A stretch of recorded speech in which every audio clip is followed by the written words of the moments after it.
স্ত্রী বড় ভালো, বাবার সন্তান, মোটামুটি দিনদারি, আবেদা, স্বামীও দিনের পথে আছে ঠিক। তো একদিন দুইজন কথা বলতেছে, কথা বলতে গিয়া স্ত্রী একটু পরীক্ষামূলক জিজ্ঞাসা করলেন স্বামীকে, আমাকে কি পরিমাণ মোহাব্বত করো? স্বামী বলল, মোহাব্বতের চূড়ান্ত সীমানায় আমি তোমাকে মোহাব্বত করি, যার উপরে আর মোহাব্বত নাই। বলে তার নমুনা কি? বলে তুমি আমার মরণ, তুমি আমার জীবন, যখন যা চাও আমি দেওয়ার জন্য রেডি। খেয়াল করেন, স্ত্রীকে স্বামী বলল যা চাও তাই দিব। স্ত্রী পরীক্ষামূলক জিজ্ঞাসা করলো, হ্যাঁ যা চাই তাই দিবা? হ্যাঁ দিব। এবার স্ত্রী খাতে আমাকে তালাক দাও। এ কথা যখন বলছে, বলে এটা তো সম্ভব না। বলে তুমি ওয়াদা করলা দিবা, আবার সম্ভব না কেন? বলে না, এটা দেওয়া যাবে না। তো ওয়াদা দিছো।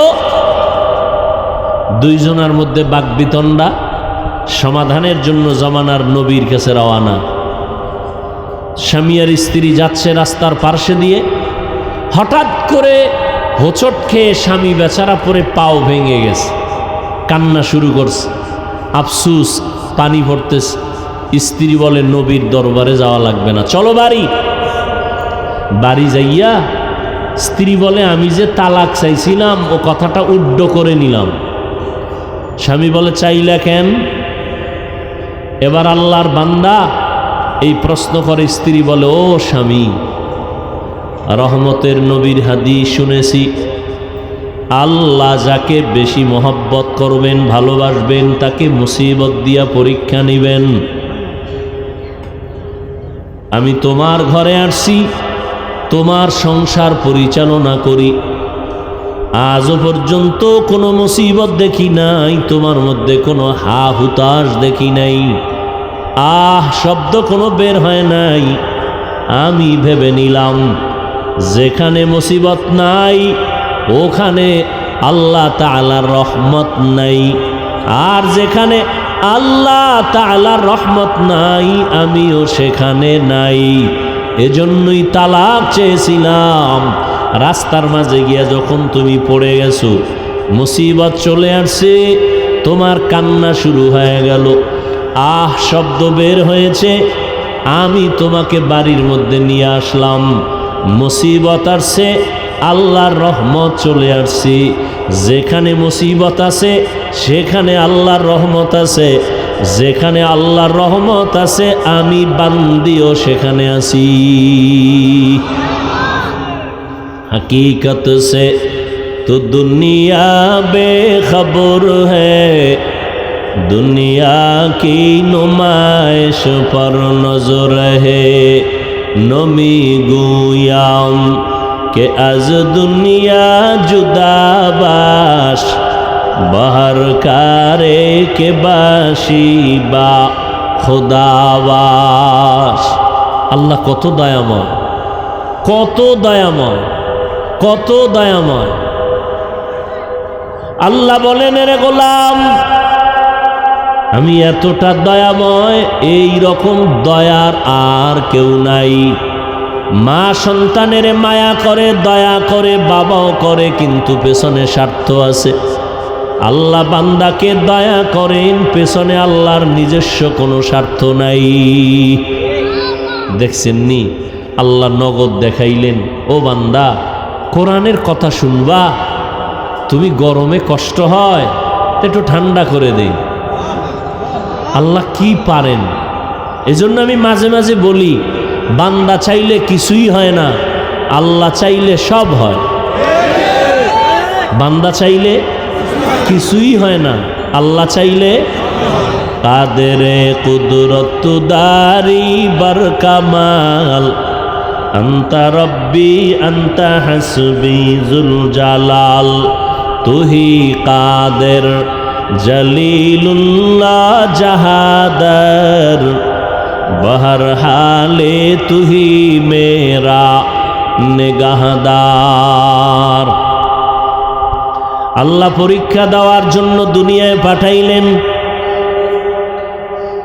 আল্লাহ পাক বলেন, আমি পরীক্ষা দেওয়ার জন্য তোমাদের দুনিয়ায় পাঠাইলাম। আল্লাযী খালাকাল মাউতা ওয়াল হায়াতা লিয়াবলুয়াকুম আইয়ুকুম আহসানু আমালা ওয়া হুয়াল আজিজুল গফুর।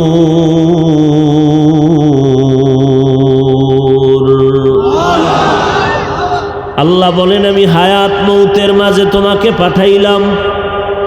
আমি পরীক্ষা করে যাচাই করে দেখব কারা উত্তম আমল করে। আল্লাহ আমলের পরীক্ষার জন্য পাঠাইছেন। আল্লাহ দেখবেন কারা উত্তম আমল করে, ভালো আমল করে, বেশি আমল দেখবেন না। দুনিয়াটা পরীক্ষার হল। পরীক্ষার হলে কেউ ঘুমায় না, খায় না। দুনিয়াটা পরীক্ষার হল মুমিনের জন্য।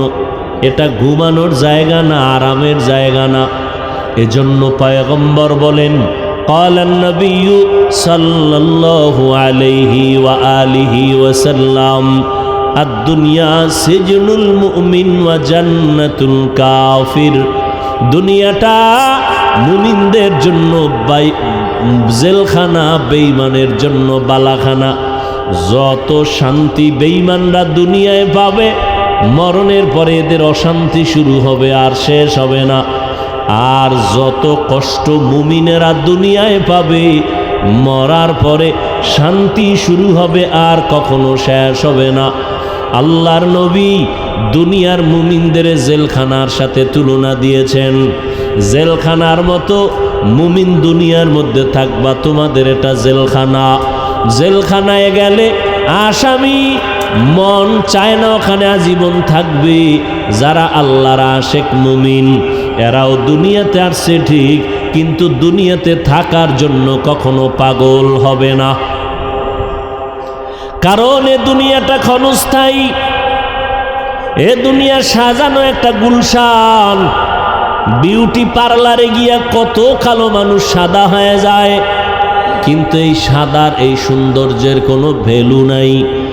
আল্লাহ বলেন, দুনিয়ার রং তামাশা দেখছো, স্বপ্নের মতো এগুলোর কোনো স্থায়িত্ব নাই।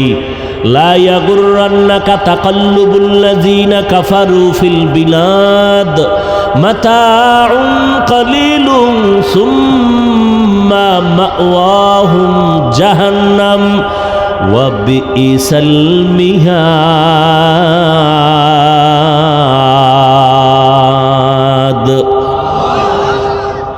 আল্লাহ বলেন, কাফের মুশরিকদের বানানো বাড়ি দ্বারা গুলশান দেখে পাগল হইও না। এর পরিণাম ফল ভালো না, জাহান্নামে হবে তারা। খবরদার, দুনিয়ার জন্য পাগলামি করিও না।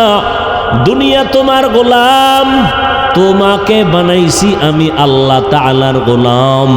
قال النبي صلى الله عليه وآله وسلم الدنيا خلقت لكم وأنكم خلقتم للآخرة। পয়গম্বর বলেন, দুনিয়া আল্লাহ মানুষের গোলামি করার জন্য বানাইছেন, আর মানুষকে আল্লাহ তার গোলামির জন্য বানাইছেন। এই দুনিয়াতে যারা ঠিকই আল্লাহর গোলামি করে, তার জন্য দুনিয়ার সব গোলাম হয়ে কাজ করে। এটা কোন জেলা? এটা চাঁদপুর জেলা না, শাহরাস্তি থানা। এই জেলায় আর একটা থানা আছে, কচুয়া। আসেনি? কচুয়া থানার ভিতরে একটা নামি দামি গ্রাম আছে, উজানি।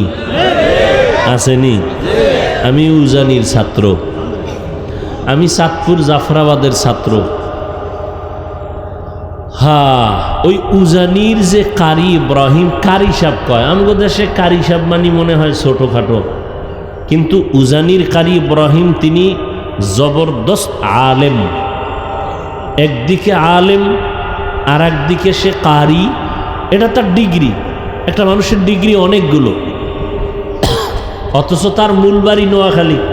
আপনাকে পাশেই তো নোয়াখালী। ওই নোয়াখালীতে তার বাবা টাকার বাগান বানায় ঘুমাইতেন। আর তার সন্তান ইব্রাহিমকে আল্লাহ বাছাই করছেন বা সিলেকশন করেছেন। মানুষ একজনের চেয়ারে বসাইতে হলে কি করে? ইলেকশন। আল্লাহ কি করে? সিলেকশন করে। কারি ইব্রাহিমকে আল্লাহ সিলেকশন করছেন যে এর দিয়ে আল্লাহ দিনের খেদমত নেবেন। বাবার থেকে টান দিয়ে নিয়ে গেছেন ভারত। রশিদ আহমদ গাঙ্গুহি এই দুনিয়ায় আলেমদের মধ্যেও যারা বি গ্রুপে আছে, বিভিন্ন লাইনে আছে, এরাও রশিদ আহমদ গাঙ্গুহি কে, কত বড় আলেম সব বেদাতিরাও জানে, বাতেলরাও জানে, সব আলেমরা তাকে চিনে। রশিদ আহমদ গাঙ্গুহি কে? সেই রশিদ আহমদ গাঙ্গুহির নেক সোহবাত পাইয়া পুরা মাওলানা হইয়া শুধু কারি সাহেব না, আমগো দেশের উজানির কারি বা আরো কারিরা কেরাত পরে এক লাহানে। কারি ইব্রাহিম রহমতুল্লাহ আলাই তিনি 7 লাহানে কেরাত পড়তেন। এক আয়াত 7 ভাবে পড়া যায়। কোরআন তো ওইভাবে রসুল থেকেই শুরু হয়েছে, কিন্তু উম্মতরা বিগড়ায় যাবে এজন্য একটা চালু হয়ে গেছে, কিন্তু 7 লাহানে পড়া যাবে। তিনি 7 লাহানে কোরআন শিখছেন, 7 লাইনে পড়া যায়। তো এবার লেখাপড়া শেষ, অন্তরের কিছু পাওয়ার নিলেন, মক্কায় গেলেন। ওখানে গিয়ে এক জায়গায় নামাজ পড়াইছেন। কণ্ঠের আওয়াজ আর তেলাওয়াত শুনে মক্কার মানুষরা বেকারার হয়ে রেখে দিলেন ওখানে। পরে এক পর্যায়ে ওই আরবের মেয়ে বিয়ে দিলেন। শর্ত কি? মেয়েকে বাংলাদেশে নেওয়া যাবে না। রশিদ আহমদ গাঙ্গুহি রহমতুল্লাহ আলাইহি চিঠি লেখলেন, ইব্রাহিম তুমি আর কত থাকবা, দেশে গিয়া খেদমত করো দিনের। চিঠি ভাই আর দেরি করা যায় না। বিবি কি করবা, থাকবা না যাবা? শর্ত তো না যাওয়া, কারণ আমি যাব। অনুমতি নাও, নিয়ে আসলেন। এই উজানির জমিনটা ছিল হিন্দুদের মালিকানায়, বিশাল জঙ্গল। খরিদ করলেন, করে জঙ্গল সাফ করার জন্য ভেতরে ঢুকলেন। ঢুকে দেখেন একটা পুরানো গম্বুজ। গম্বুজটা দেখেন, তিনি দেখছেন কত বছর আগে। সেই গম্বুজ আজও আছে সেই গম্বুজটাই। এখন যে উজানি যদি কেউ যান, উজানির যে বিশাল বড় মসজিদ, ওই মসজিদের দক্ষিণ পশ্চিম কর্নারে ওই গম্বুজটা আজও আছে। গিয়ে দেখেন একটা বাঘ তার বাচ্চাকে দুধ পান করায়। তো ইব্রাহিম রহমতুল্লাহ আলাইহি বললেন, বাঘ বনি আদম বড় দামি জাতি, তার মধ্যে আমরা এখন বসবাস করব, তুমি তোমার গন্তব্য অন্য জায়গায় নিয়ে নাও, এটা আমরা আদম সন্তান থাকব। কথাটা বলতে দেরি, বাঘ তার বাচ্চাকে নিয়ে রওয়ানা দিতে আর দেরি হয়নি। আপনারা তো সুবহানাল্লাহ বলছেন, যারা উলিয়া উলিয়া মানে না এরা তো বলবে কাফের, নাউজুবিল্লাহ। আপনি বলবেন সুবহানাল্লাহ, হেরা কয় কি? এমনি নাউজুবিল্লাহ ওয়ালাকে কেমনে বুঝাই? আচ্ছা, আমারে আপনারা গ্রামের মানুষ সহজে বুঝদেই। আপনারা গরু নিয়ে হাল চাষ করেন এই এলাকায়, দেখছেন কখনো? কারা করে? বড় বড় হুজুরেরা, পাগড়িওয়ালারা, মোটামুটি সমাজের মোটামুটি একটু মূর্খ থার্ড ক্লাসের মানুষ, তাই তো ভাই? সত্য কথা স্বীকার করতে বলছি না? আচ্ছা, গরু নিয়ে যখন চাষাবাদ করে, সত্য কথা স্বীকার করেন, গরুডারে যখন ডানে কয় ডানে যায়নি, বামে যাইতে গেলে যায়, দাঁড়াইতে গেলে দাঁড়ায়। তাহলে একটা গরু ওই রাখালের কথা শুনেনি, একটা বেনামাজির কথা গরু শুনে? বলে একটা বেনামাজি বেআমলওয়ালার কথা যদি গরু শুনে, একজন তাকওয়াওয়ালা তাহাজ্জুদওয়ালার কথা বাঘ শুনবে না কেন? বলেন, আপনাদের তো অনেক জ্ঞান, আমাদেরকে মনে করেন আমরা বোকা। একজনে দাঁড়ায় বলেন তো আমার এই কথার কাউন্টারে কি বলবেন আপনি? মানুষ দামি না বাঘ দামি? এক কথায় মানুষের থেকে দামি আর কোনো প্রাণী? দুনিয়ার যত প্রাণী সব মানুষের কি? একটু আগে বলছি কি? গোলাম। সমস্ত মখলুক মানুষের। মানুষ কার গোলাম? আপনি আল্লাহর গোলামি করেন। আপনি কলা গাছের সাথে কথা বলবেন, ও কলা গাছ আপনার ইশারা বুঝবে, আপনার কথা মানবে, কিন্তু আপনার জিহ্বা পবিত্র লাগবে, চোখ পবিত্র লাগবে। আপনি তো সেই গোলাম হন নাই, বরং আপনি হইছেন দুনিয়ার গোলাম। ঘুমের ভিতরে টাকা, নামাজে দাঁড়াইয়াও টাকা, কারে মারবেন, কারে ধরবেন, কারটা খাইয়া বড় লোক হবেন, এই তো চলছে। এতটা চূড়ান্ত খারাপের দিকে যাইতেছে। মা বাবাকে সেদিন একজনে শুনাইল যে একটা সন্তান বাবাকে ইচ্ছা রকম পিটাচ্ছে, তা ভিডিও করে ছাড়ছে। একটা সন্তান বাবাকে পিটাচ্ছে ইচ্ছা রকম, আর এটা আবার ভিডিও ধারণ করে ছাড়লো। এই তো আমার দেশের হালাত। তো আমি যেটা বুঝাইতে চাইলাম যে আল্লাহর গোলাম যদি কেউ হয়, গোটা দুনিয়া তার গোলাম হবে, গোটা দুনিয়া তার কথা মানতে বাধ্য, গোলামি করতে বাধ্য। আপনাদের ঘরের আশেপাশে মুরগি আছে না, হাঁস আছে? আপনার আম্মা জান বা আপনার ঘরের যে বোন মুরগি টুরগির খানা টানা ওই মহিলা দেয় না? মুরগি মহিলারে চিনেনি, ডাক দিলে আইনি। সন্ধ্যাবেলা হাঁসগুলো যখন ডাকে, আপনি ডাকলে জীবন হয়তো না, জীবনও না, গলাটা ফাটাইয়ে যদি ফালায় আবার চা খান, আবার ডাকেন। কোনোদিন হাঁস মালিক যখন ডাক দিবে, ওর ভাষা আছে, বুঝা ফেলাইছে মালিক ডাকে, দে দৌড়, ঠিক নি? সকালবেলা মুরগিটা ছাইরা দিলে, ঘরের মধ্যে মালিক কিন্তু দুইজন, আমিও আছি, আমার বউ আছে। মুরগি আমার দিকে যায় না বোর দিকে যায়? ও মালিক ভালো করে চিনছে যে না, এর কাছে গেলে খাওয়ান নেই, জাগা মতো গেলে খাওয়ান কম। মুরগিরে ডাক দিলে আইনি। তো একটা মা এর কথা যদি হাঁস বুঝে শুনে আর তার কমন মানে, কেমনে বুঝাইতাম? ওই নাউজুবিল্লার পার্টিরে কেমনে বুঝাইতাম বলেন তো? এই সাপ দেখলে সবাই ভয় পায় না? কিন্তু দেখেন তো যারা সাপ নিয়ে সাধনা করে, ওরা গলায় পেঁচায়, ওরা পাশে বসে খানা খায়। শুধু বড়রা না, বাচ্চাগুলোও সাপ ধরে, ধরে না? অথচ আমরা সাপ দেখলে এই এলাকায় কেউ থাকবে না। সহজ কথা কেন বুঝেন না? আপনি আল্লাহর গোলাম হন, গোটা দুনিয়া আপনার গোলাম হন ইনশাআল্লাহ।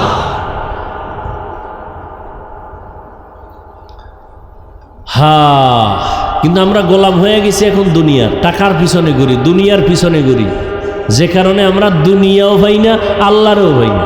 ওই যে একটা গ্রামে প্রবাদ আছে না, ময়ূরে নাকি না কাউয়ায়, কোনটা এরকম একটা কথা আছে না?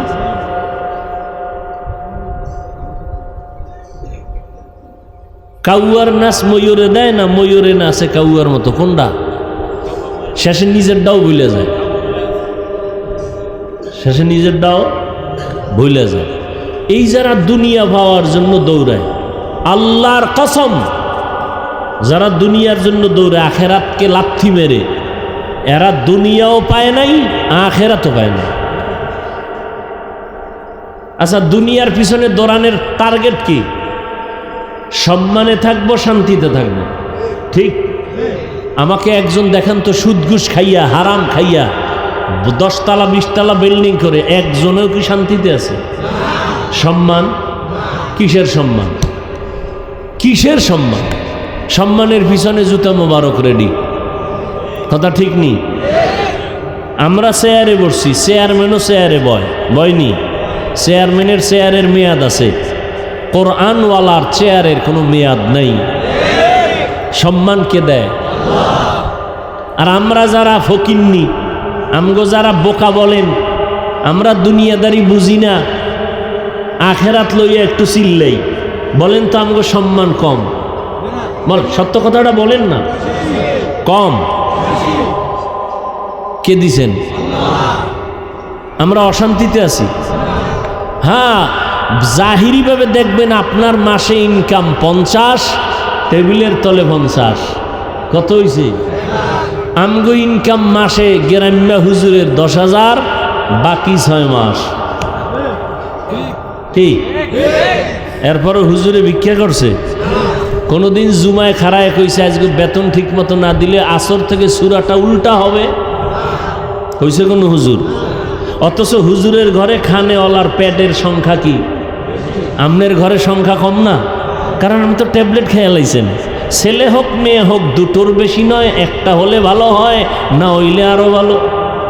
আর হুজুর কয় যত পারো সন্তান জন্মাও। মদিনাওয়ালা কইছে ওই বাড়ির মাইয়া বিয়া করো যেই বাড়িতে সন্তান বেশি। আমি কিয়ামতের দিন উম্মত আমার বেশি হবে ঈসা নবীর উম্মতের থেকে, নূহ নবীর উম্মতের থেকে, মূসা নবীর উম্মত থেকে আমার উম্মত বেশি হবে। আমি গর্ব করে জান্নাতে ঢুকবো। নবী কয় উম্মত বাড়াও, আপনি ট্যাবলেট খায় এখন কমাও। আচ্ছা ঠিক আছে, আপনার কথা 1 মিনিটের জন্য মানছি। এবার পণ্ডিত সাহেবরা, শিক্ষিত আল্লাহর বান্দার আমাকে বলুন তো, ট্যাবলেট খাওয়ার পরে আমার দেশে জনসংখ্যা কি পরিমাণ কম? বলেন। বাড়ছে তো ট্যাবলেট কই? স্লোগান কই? ছেলে হোক মেয়ে হোক দুটোর বেশি না। ওই যে একটু আগে কইছিলাম মনে আছে, বান্দা চাইলে কিছুই হয় না, আল্লাহ চাইলে সব হয়। এখন একজনে কিছু চালাক আছে না, কইব হুজুরেরা বাড়াইছে। খারা আচ্ছা দেখেন তো এই প্যান্ডেলের ভিতরে এই ছোট ছোট সন্তান যারা 22 বছর 15 বছর 20 বছর, এটি হুজুর নি? একটাও হুজুর? তো এটি বাড়াইছে আমরা। जिंदगी में बंदगी तू करना है, जिंदगी में बंदगी। ওই যে গেছে একদল ভাগছে, তুফান আইয়ে। ওই একটা ঘটনা পড়ছি ইতিহাসে, মূসা নবীর লাগে ফেরাউন পারে না। চিন্তা করলো মুসার লগে পারি না কেন, আমি তো খোদা। মিশরের কি এই যুবকেরা যেটি গেছি গা কপাল গেছে গা, ওইটা বুঝানোর জন্য ঘটনাটা টানতেছে। এখন ফেরাউন মুসার লগে পারে না, মুসা একা, সাথে আছে ভাই হারুন। এর কোনো শক্তি নাই, জনসংখ্যা নাই, জনবল কিচ্ছু নাই। আমার টাকা পয়সার অভাব নাই, জনসংখ্যার অভাব নাই, সৈন্যবাহিনীর অভাব নাই, ভক্তের অভাব নাই, মুসার লগে পারি না কেন? তো একটাই কয়, যাহাব না মুসার লাডি, এইটা একটা যন্ত্র। তাই এটার চুরি করা যাইব না, এইটারে সরাইতে এটারে সরাইতে পারলেই কাম। ফের অন্য কথা, তোরা তো পারতি না, ও লাডিটা আমি চুরি করব। তো মুসারে একা কোনানে দেখো, এটা তদন্ত করো, একা কোথায় থাকে। তো ঘুরতে ঘুরতে ঘুরতে ঘুরতে একদিন খবর আইছে, একটা খোলা ময়দানে মুসা হাতেরে বালিশ বানায় ঘুমায়, লাডি এক পাশে একটু দূরে। ফেরাউনকে এই চান্স ছাড়া যায় না, লক। তো কিছু বাহিনী টাহিনী লয়ে লাডি আনতে রওনা। মাঠের কাছে যে হাসতে থমকে দাঁড়ায় গেছে, চিন্তা জামু না জামু না জামু। এবার কদ্দূর যায়, আবার দাঁড়ায়, কি করি। আবার ওদিক খেয়াল, মুসা আবার যদি একটু সজাগ হয়ে যায় তা আর এক ভয়। এটা আল্লাহ পাকের একটা কুদরত। যারা খাঁটি আল্লাহর গোলাম, এদের কিচ্ছু নাই, কিন্তু যত দুশ্মন হোক সামনে আইসা চেহারার দিয়ে তাকাইলে ও আসমান জমিন বরাবর আগুন থাকলো মোমের মতো পানি হয়ে যায় দেখলেই। ফেরাউন কিছু দূর যায়, আবার একটু ব্যাক করে, আবার দাঁড়ায়। এভাবে করতে করতে করতে করতে একেবারে কাছাকাছি, আর 2-3টা ধাক্কা মারলেই লাডি রেলয়ে দৌড়। এর মধ্যে মুসা নবী তো চোখ বন্ধ, লাডির জায়গায়। মুসা নবী খেলে একটু পার্শ্ব পরিবর্তন করছে, এক কাইতে ছিল আর এক কাইতে। এই যে একটা নাড়া দিয়ে উঠছে না, ফেরাউন দৌড়। বক্তারা কয় কি, ও কয় আইয়ে, কি কয় আইয়ে। এমন দৌড় দিছে, এক দৌড়ে নাকি ঐতিহাসিকরা বলছে, আমি হাদিসে টাদিসে পাই না, তোমরা আবার এই ফেসবুকের গোষ্ঠী কোন প্যাচ লাগাও আবার আলেমদের বিরুদ্ধে লেখা, তোমরা তো বইয়েই থাও ছিদ্রান্বেষণ করার জন্য। ইতিহাসের কিতাবে আছে, এই যে একটা দৌড় ফেরাউন দিছে, 400 বার খালি পাতলা পায়খানা হয়েছে এক দৌড়ে। এই যে গেল আইয়ে কইয়া, আইজো দৌড় খাইলো দৌড়। মাওলার কুদরত দেখেন তো। যারা জান নাই আপনারা ঠকছেন না কি? আপনারা ঠগেন নাই? যারা গেছে গিয়ারা জিততে গেছে। दुनिया में हो दुनिया का तलबगार ना हो, बाजार से गुजर हो खरीदार ना हो, ये दुनिया एक मिसल कागज फूल है, ये दुनिया एक मिसल कागज फूल है, जिंदगी में बंदगी तू कर नहीं, जिंदगी में बंदगी तू कर नहीं, जिंदगी बे बंदगी शर्मिंदा है, जिंदगी बे बंदगी शर्मिंदा है, जिंदगी में बंदगी कुन बंदगी, जिंदगी बे बंदगी शर्मिंदगी। আল্লাহ তাআলা বলেন, ও মানুষ, আমি মুমিনের পরীক্ষা দেওয়ার জন্য দুনিয়ায় পাঠাইলাম। আমি আমলের পরীক্ষা নিব, দেখব কারা ভালো আমল করে। বেশি আমল আল্লাহ দেখবেন না। আহসানু আমালা বলেছেন, আল্লাহ ভালো আমল দেখবেন। তবে কোন দিনের আমলটা ভালো আমারও জানা নাই, আপনারও জানা নাই। এজন্য আমল বন্ধ করা যাবে না, আমল চালু রাখতে থাকো। একদিন আমল করতে করতে করতে করতে এক সময় ইখলাস চলে আসবে, আল্লাহর মোহাব্বত ভরে আমল হবে। জীবনে 50,000 সেজদা দিবা, এক সেজদা যদি আল্লাহর কাছে ভালো বলে কবুল হয়, তোমার 49,000 সেজদা যদি কাজে নাও লাগে, ওই এক সেজদা জান্নাত ওয়াজিব করে ফেলবে। আতিনা ফি দারে দুনিয়া না হাসান, আতিনা ফি দারে উকবা না হাসান, ইয়া গিয়াসাল মুস্তাগীসিন ইহদিনা লিফতিখারা বিল উলুমে ওয়াল গিনা, हर घड़ी देने को तू तैयार है, जो न मांगे उससे तू बेजार है। আল্লাহ পাক রব্বুল আলামিন বলেন, আমি আমলের পরীক্ষা নিব। অন্য আয়াতে আল্লাহ বলেন, আমি 5টা জিনিসের দ্বারা পরীক্ষা নিব। পাশ যারা করতে চাও, তোমাদের জন্য একটা পুঁজি লাগবে। ওই পুঁজিটা না থাকলে কেউ পরীক্ষায় পাশ করতে পারবা না। ওই পুঁজিটার নাম হলো ধৈর্য। পুঁজির নাম কি? ওই পুঁজি না থাকলে পাশ করা যাবে। এই ধৈর্য আবার 3 প্রকার। ইবাদতের বেলায় ধৈর্য, মুসিবতের বেলায় ধৈর্য, গুনাহের বেলায় ধৈর্য। এই ইবাদত, এখানে আপনারা যারা বসছেন, এটাও কিন্তু ইবাদতের অংশ। ধৈর্য যাদের নাই, এরা ফেল, পাস করতে পারে নাই। মোনাজাতটা দিয়া যাবেন, ধৈর্য না থাকলে এটা সম্ভব না। মদিনার নবী বলেন, কোন আল্লাহর গোলাম ঘর থেকে যখন উলামায়ে আহলে হকের মোলাকাতে, দ্বীনের আলোচনার মজলিসে রওনা হয়, প্রত্যেকের সাথে আমার আল্লাহ 70,000 রহমতের ফেরেশতাকে কাফেলা বানায় দেয়। এখানে বসা মাত্রই জীবনের সব গুনাহ মাফ। আরো আস্তে করে বলুন, আল্লাহ কি আস্তে বললে শুনেন না? শুনেন না তো জোরে বলার দরকার কি? আজকে ফজর থেকে ফরজ নামাজের কেরাতগুলো ইমামকে বলবেন আস্তে পড়ো। আল্লাহ আস্তে বললেও শুনেন। চলবে চালাকি? যুক্তি চলবে? যুক্তি দিয়া নাস্তিক হওয়া যায়, আল্লাহ পাওয়া যায় না।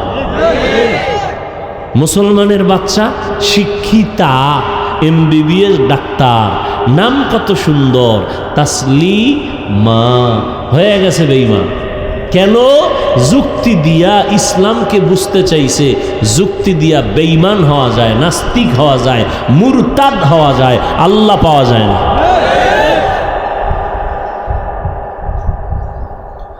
ভাইরা আমার,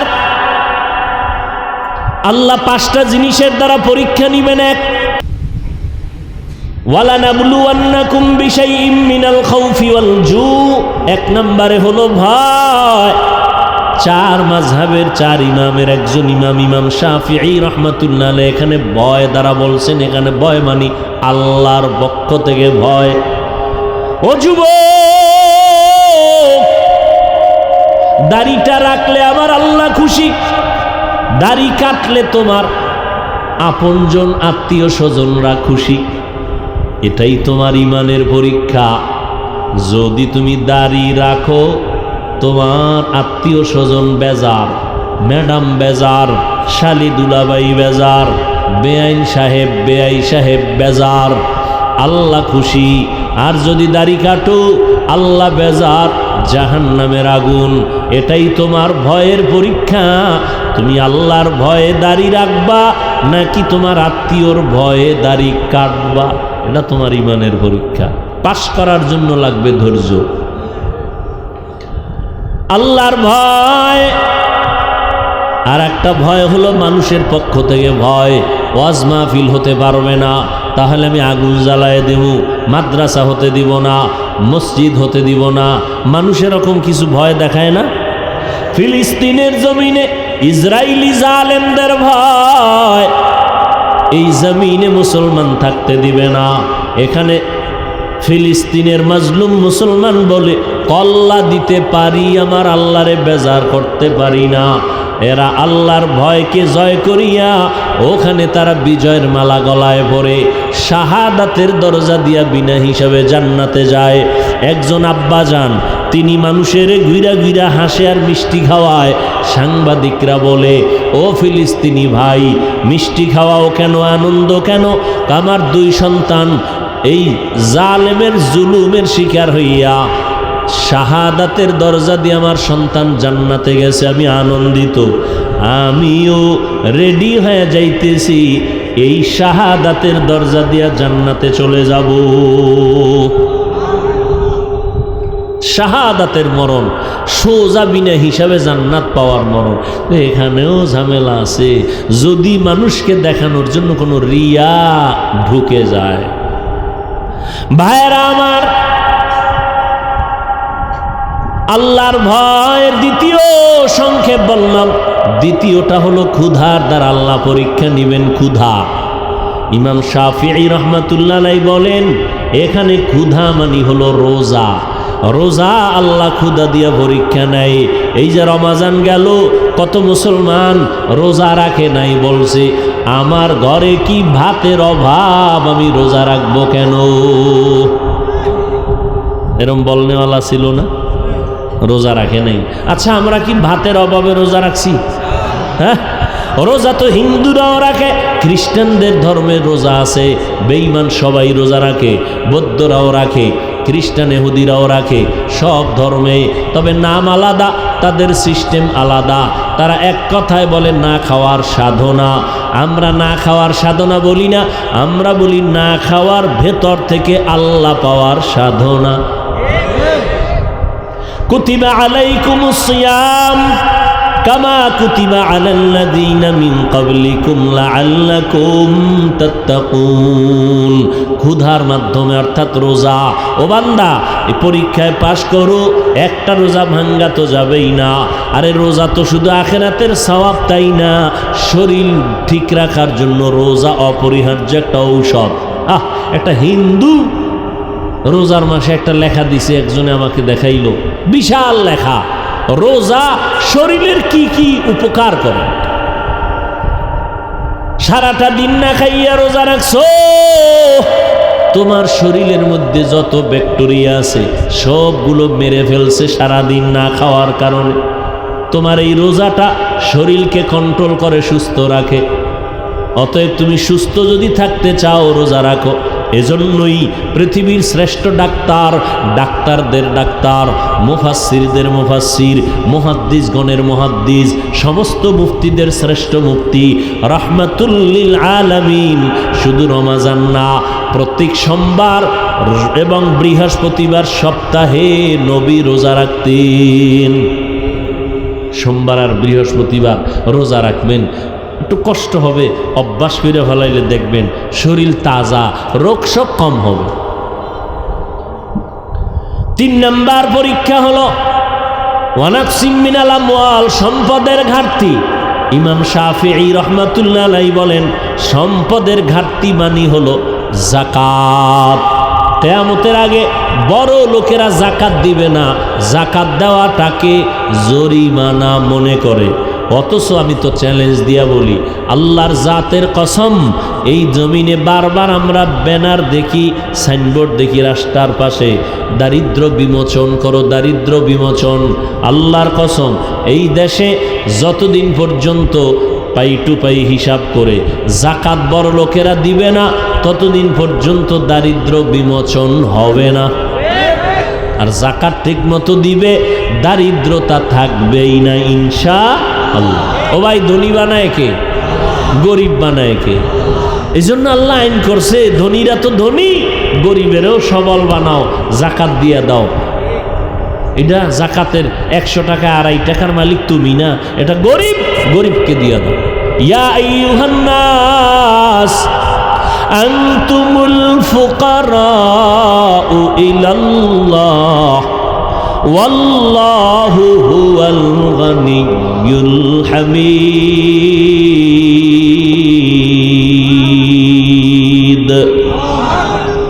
गर तवक्कुल मीकुनी हर सुबह शाम, मेरा सानद रिज़्क़ तू अज़ला मकाम।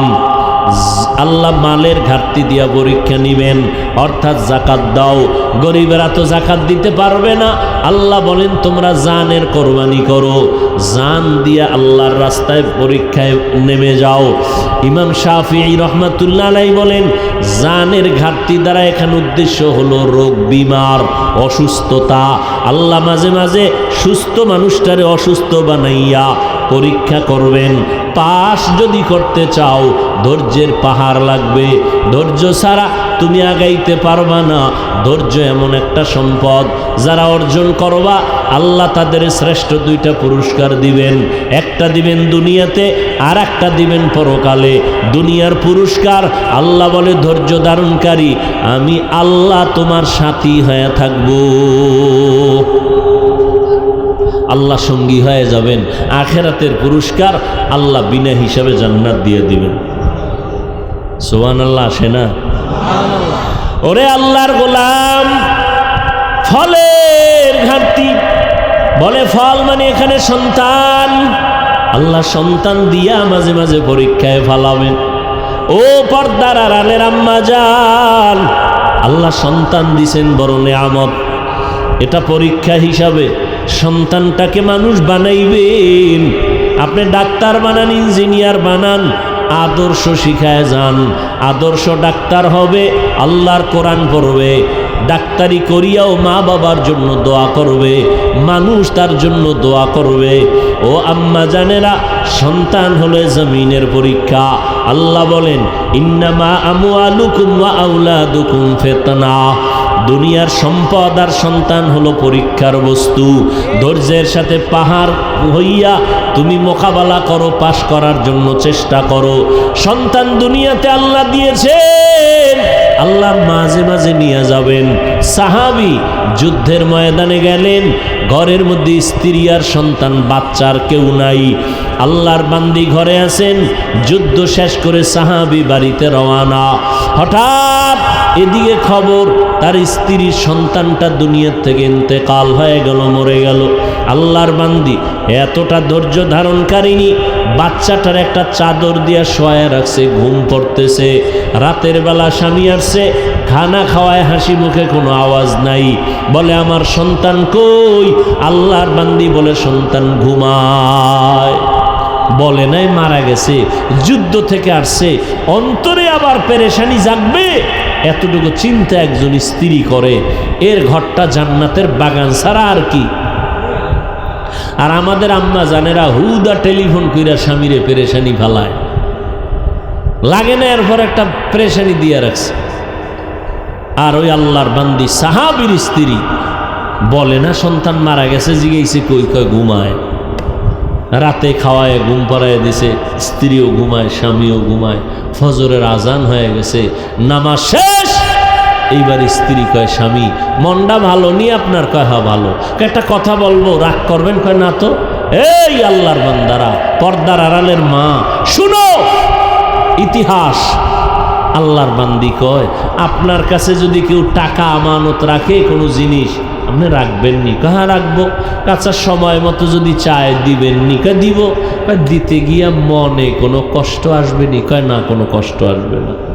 এবার আল্লাহর বান্দি ডেকে বলে, ও স্বামী আমার, আল্লাহ একটা সন্তান দিয়েছিলেন আমাদেরকে আমানত, গতকাল আল্লাহ আমানত নিয়ে গেছেন, সন্তান দুনিয়াতে জিন্দা নাই, আল্লাহ আমানত নিয়ে গেছেন। স্বামী একটা চিৎকার মেরে বেহুশ হইয়া হুশে আসিয়া কয়, রে বিবি, আল্লাহর দেওয়া জিনিস নিয়ে গেছেন, কোনো দুঃখ নাই, কোনো কষ্ট নাই, আল্লাহর কাজের উপরে আমি খুশি, আল্লাহর উপরে কোনো প্রশ্ন নাই। কিন্তু আমি আশ্চর্য, আমি একটা পুরুষ মানুষ আর তুমি নারী, তুমি এতটা ধৈর্য কেমনে ধরেছো? আল্লাহ পাক কোরআন শরীফের মধ্যে নারী ধৈর্যের বেলায় যেই সুসংবাদ দিছেন, তুমি সেই সুসংবাদ প্রাপ্তা হয়ে গেছো। আমার অন্তর বলে এই ধৈর্য তোমাকে জান্নাতে নিবে, তবে আমাকে ওয়াদা দাও তুমি জান্নাতে যাইবা, আমাকে নিয়ে যাইবা নি। ধৈর্য। ও আল্লাহর বান্দা, ও যুবক, আজকে আমিও তো তোমার মতো প্যান্ট শার্ট টাই লাগায় দাড়ি খেইটা রাস্তায় চললে কেউ আমারে বাধা দিত না, কিন্তু টুপি মাথায় দিলে মাথা গরম, জামার কারণে শরীর গরম, সব বুঝি, তারপরও কেন নামাজ ছাড়ি না, বেপর্দায় চলি না। ও যুবক বাবা, আমি এতক্ষণ তোমাদের চিল্লায় যে বয়ান করলাম, একবারও আমি বলি নাই স্কুল কলেজ বাদ দিয়া চলে আসো মাদ্রাসায় হুজুর হও, একবারও বলি না তাবলিগ না করলে জাহান্নামে যেতে হবে।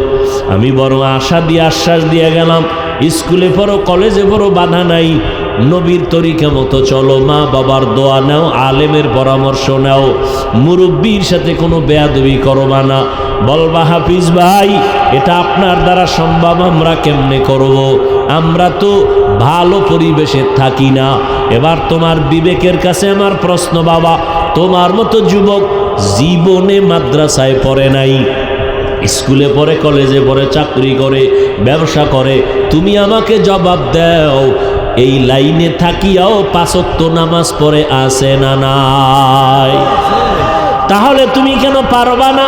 মনটাকে বুঝাও রে যুবক। তোমার মতো যুবক কৃষি কাজ করে, নামাজ ছাড়ে না, তুমি কেন পারো না? তোমার মতো যুবক নদীর মধ্যে মাছ ধরে, নামাজ ছাড়ে না, তুমি কেন পারবা না রে বাবা? কয়দিন আর বাহাদুরি করবা? দেখো না এই যে রোজার ঈদটা গেল, কত মানুষ গেল, মইর একসাথে 22 জন মারা গেছে, 14 জন নাই, 11 জন নাই, বেশিরভাগ লাশ যুবক, যুবক, তাজা তাজা যুবক। ঘুমের ঘরেও কত যুবক মরে যায়। কয়দিন আর বাহাদুরি করবি রে যুবক? মনেরে বুঝাও, তোমার মতো যুবক যদি স্কুল কলেজে পড়িয়া চাকরি করে, র্যাব আর্মি পুলিশ বিডিআরের নামাজ পড়ে, ব্যবসা করে, নামাজ পড়ে, তুমি কেন পারবা না?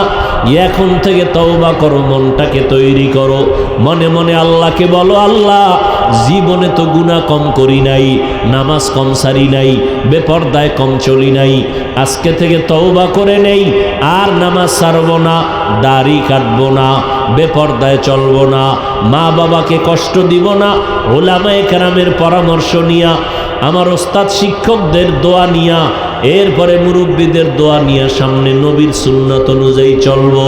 তবে সবার কপালে তওবা নসিব হবে না, কারণ আল্লাহ তাআলা হেদায়াত না দিলে হেদায়াত পাওয়া যায় না। নবীজি বয়ান করলেন, আবু জাহাল এত বয়ান শুনিয়াও কালেমা পড়ে না, আর ওমরের মতো বান্দা নবীকে জবাই করতে আসিয়াও কালেমা পড়ে নেয়। হেদায়াতের চাবি আল্লাহর হাতে, জানি না কার দিলটা নরমকে হেদায়াত পাবে, কোন আল্লাহর বান্দা এখান থেকে তওবা করে যাবে। জীবনে তো কম গুনাহ করি নাই, আজকে থেকে চাকরি করি, স্কুলে পড়ি, আর যা করি, আর নামাজ ছাড়ব না, বেপরদায় চলব না, মা বাবার সাথে বেয়াদবি করব না, উলামায়ে কেরামের দোয়া নিয়ে পরামর্শ নিয়ে নবীর তরিকায় চলব। তওবা করার মতো যদি কারো অন্তর তৈরি হয়, অন্তরে যদি মুনাফিকি দুর্বলতা না থাকে, যাদের অন্তর তৈরি আছে তওবা করার জন্য, আমি তাদেরকে বলবো দুটো হাত আমার আল্লাহকে দেখায়া দাও। আয় আল্লাহ, হাত কবুল করে নেন, তওবা কবুল করে নেন, তওবার উপরে মজবুত হইয়া চলার মতো তৌফিক দান করেন, আমিন।